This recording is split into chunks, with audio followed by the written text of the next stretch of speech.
নমস্কাৰ বন্ধুসকল, মোৰ নাম দীপ শৰ্মা আৰু মোৰ ইউটিউব চেনেল দীপ ব্লগছত আপোনালোকক স্বাগতম জনাইছোঁ। মই আজি এটা প্ৰশ্ন কৰিম। প্ৰশ্নটো হ'ল ব্ৰহ্ম কি? আৰু আমাৰ মৃত্যুৰ পিছত যি মানুহে কয় যে ব্ৰহ্মৰ লগত মিলি যাব লাগিব, এই কেনেকৈ মিলি যাব আমাৰ শৰীৰটো ব্ৰহ্মৰ লগত, মই তাৰ বিষয়ে কম। আমাৰ যিটো শৰীৰ, আমাৰ শৰীৰটো একচুৱেলি ব্ৰহ্মৰে গঠিত বুলি কৈছে।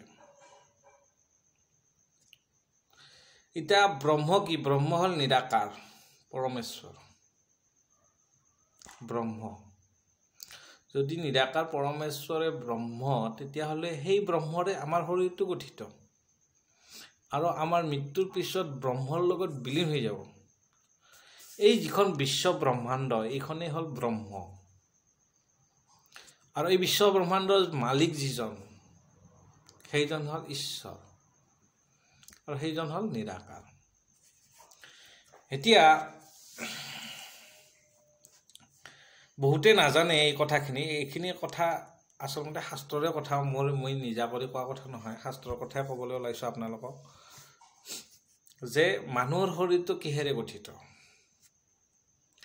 এক কথাত যদি আমি ক'বলৈ যাওঁ, আমাৰ মানুহৰ শৰীৰটো ব্ৰহ্মৰে গঠিত। এতিয়া ব্ৰহ্ম কি, বা ব্ৰহ্মত কি কি থাকে? ব্ৰহ্মত পঞ্চভূত থাকে। পঞ্চভূত কি কি? খেতি। খেতি মানে হ'ল মাটি। ব্ৰহ্মত মাটি আছে, জড়িত হয়। 2 নম্বৰত কি আছে পঞ্চভূতত? অপ। অপ মানে হ'ল পানী, অৰ্থাৎ ব্ৰহ্মৰ লগত কি জড়িত হৈ আছে? পানী। 3 নম্বৰত হৈছে তেজ। তেজ মানে হ'ল তাপ। তাপ মানে হ'ল উৰ্জা, যিটো পোহৰৰ উৰ্জাৰ পাৱাৰ, শক্তি, যেনেকৈ জুইৰ আলোৰ শক্তি, সেইটো হ'ল তাপ। তাপ বুলি কৈছে। তাৰপিছত কৈছে মৰুত, 4 নম্বৰত। মৰুত মানে কি? মৰুত মানে হ'ল বায়ু, অৰ্থাৎ ব্ৰহ্মৰ লগত কি জড়িত হৈ আছে? বায়ু জড়িত হৈ আছে। আৰু 5 নম্বৰত কি কৈছে? ব্ৰহ্ম। ব্ৰহ্ম মানে কি? আকাশ। আকাশ মানে কি? শব্দ, অৰ্থাৎ আকাশৰ পৰা শব্দৰ উৎপত্তি, সেইকাৰণে ব্ৰহ্ম বুলি কৈছে। শব্দৰ লগত ব্ৰহ্ম, অৰ্থাৎ শব্দও জড়িত হৈ আছে ব্ৰহ্মৰ লগত। এতিয়া এই যিটো পঞ্চভূত, এই পঞ্চভূতৰ পৰা আমাৰ শৰীৰত ক'ৰ পৰা কি কি গঠিত হৈছে? আমাৰ শৰীৰটো খেতি। খেতি মানে হ'ল মাটি। মাটিৰ পৰা আমাৰ দেহত কি কি উৎপত্তি? ছাল, গাছ ছালটো, নোমবিলাক গাত, বা চুলিবিলাক, নোম, মাংস, দেহাত যিবিলাক মাংস থাকে, এই মাংসবিলাক, আৰু ত্বক। ত্বক মানে হ'ল জিভা। তাৰপিছত আমাৰ অপৰ পৰা কি কি আহিলে? অপ মানে হ'ল পানী। পানীৰ পৰা কি কি আহিলে? ৰস, অৰ্থাৎ দেহাৰ যিটো ৰস, ৰস আহিলে। ৰক্ত। ৰক্ত মানে হ'ল তেজ, সেইটো ৰক্ত বুলি কৈছে। তাৰপিছত কৈছে মল। মল মানে যিটো আমি খাদ্য খোৱাৰ পিছত আৱৰ্জনা হিচাপত বাহিৰ কৰা যায়, সেইটো মল। অৰ্থাৎ গাত পিহিলে, যেতিয়া আপুনি গা ধুব যোৱাৰ আগত, বহুত কষ্ট কৰাৰ আগত যিটো গা পিহিলে যিটো ময়লা ওলায়, সেইটো হ'ল মল বুলি কৈছে। তাৰপিছত মূত্ৰ। মূত্ৰ মানে হল পেচাব আমাৰ যেটো পেচাব কৰো এইটো মেদটো হল হাড়িৰ ভিতৰত থকা এটা এইটো এইবিলাক বস্তু কৰ পৰা আহিলে পানীৰ পৰা অৰ্থাৎ অপৰ পৰা আহিলে 3 নম্বৰত কি কৈছে তেজৰ পৰা কি আহিলে তেজৰ পৰা আহিলে ক্ষুধা অৰ্থাৎ তেজ মানে হল তাপ যেটো আমাৰ শক্তি পাৱাৰ এনাৰ্জি এই যেটো বস্তু যে দি আছে এইটো হল তাপ আমাৰ দেহৰ ভিতৰত ক্ষুধা আহিছে আমাৰ যেটো শক্তি আছে তাৰ কাৰণে আমাৰ কি কৈছে ভোক লাগিছে ভোক ক্ষুধা তৃষ্ণা মানে হল পিয়া লাগিছে পানীৰ পিয়া লাগিছে ক্লান্তি ভাগৰ লাগিছে আমাৰ ক্লান্তি ভাগৰ আলস্য মানে এলাহ অৰ্থাৎ হেলা লাগা বুলি আমাৰ যেটো হেলা লাগা বুলি কওঁ এলাহ তাৰ পিছত কি কৈছে নিদ্ৰা মানে হল টোপনি আহে এইটো আমাৰ কিহৰ পৰা কাৰণৰ উৎপত্তি হয় তাপৰ পৰা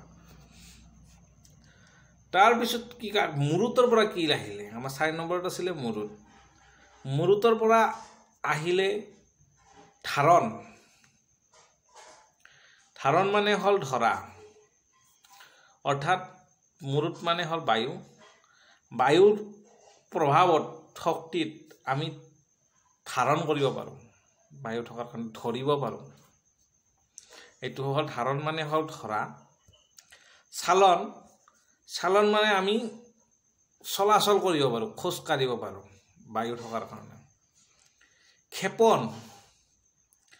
ক্ষেপণ মানে হল দলিওৱা যেটো এটা শিলগুটি এটা মাৰি দিলে বা পাথৰ এটা এই যেটো পাৱাৰ শক্তি দলিওৱা পাৱাৰটো এইটো ক্ষেপণ বুলি কৈছে প্ৰচালন মানে টানা শক্তিটোক প্ৰচালন বুলি কৈছে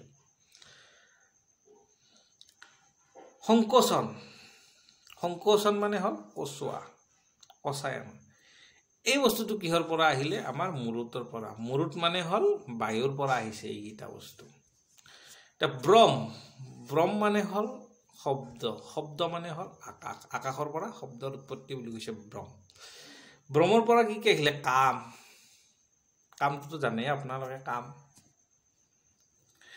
বান মাৰা বা কাম ভাব পিৰি থোৱা এইটো কিহৰ পৰা আহিলে ব্ৰহ্মৰ পৰা শব্দৰ লগত এইটো মিল আছে কিন্তু ব্ৰহ্মৰ পৰা কাম আহিলে তাৰ পিছত আহিলে ক্ৰোধ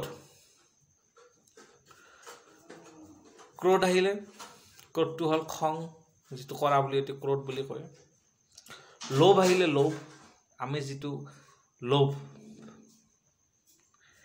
বেলেগ এটা বস্তু খাই আছে সেইটো খাব মন গৈছে বা বেলেগ এটা বস্তুৰ নাম কৈছে সেইটো শব্দ শুনি পেলাই বাপ এইটো বস্তু ময়ো খাব পালে এই যেটো শব্দ ধবনি এইবিলাক আচলতে লোভটো আহিছে তাৰ পৰা তাৰ পিছত আমাৰ কি হৈছে মোহ উৎপন্ন হৈছে মোহ মানে হল এইটো মোৰ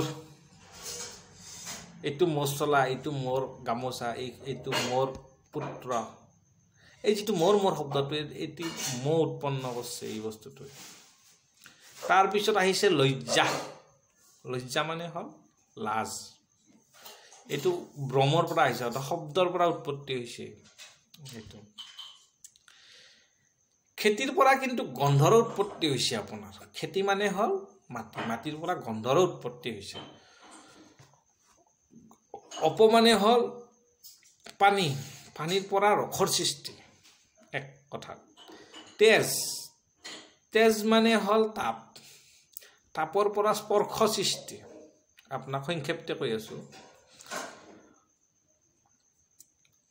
মুৰুতৰ পৰা স্পৰ্শ সৃষ্টি মুৰুত মানে হল বায়ুৰ পৰা স্পৰ্শ সৃষ্টি স্পৰ্শ যেটো সেইটো মুৰুতৰ পৰা আহিছে বায়ুৰ পৰা আহিছে ব্ৰহ্মৰ পৰা শব্দৰ সৃষ্টি ব্ৰহ্ম মানে হল আকাশ বা শব্দ তাৰ পৰা শব্দৰে সৃষ্টি ব্ৰহ্মৰ পৰা ইয়াৰ ভিতৰত পঞ্চ কৰ্ম ইন্দ্ৰিয় আছে আমাৰ যেটো ব্ৰহ্ম বুলি কৈছো ব্ৰহ্মৰ লগত 5টা কৰ্ম ইন্দ্ৰিয় জড়িত হৈছে পঞ্চভূতৰ লগত পঞ্চ কৰ্ম ইন্দ্ৰিয় কি হাত দুখন কৰ্ম কৰিব পৰা ক্ষমতা, ভৰি দুখন কৰ্ম কৰিব কৰাৰ কাৰণে।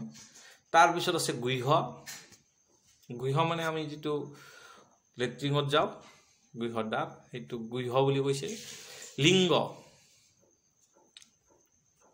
তাৰপিছত আছে মুখ, আমাৰ মুখখন।